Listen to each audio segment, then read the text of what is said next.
বাংলাদেশ সব থেকে বড় বেঈমান।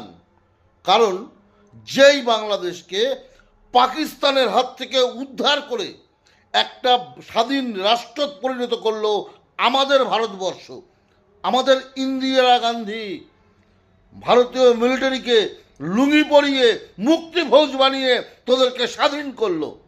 আজ তোরা সেই পাকিস্তানের কথা শুনে ভারতকে চাপ দিচ্ছিস। বোঝ এবার ঠেলা। বিশ্বকাপ থেকে তো বাদ দিয়েই দিয়েছে।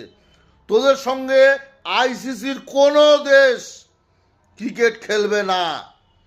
20 বাও জলে পাকিস্তানের পক্ষ নিচ্ছিস। খুব মজা লাগছে। যেদিন তোদেরকে গলা কাটছিল সেই দিনের কথা মনে নেই? ইন্দিরা গান্ধী তোদের বাঁচিয়েছে, এই ভারত তোদেরকে একটা রাষ্ট্র করে দিয়েছে। আবার বড় বড় লেকচার। আরে যে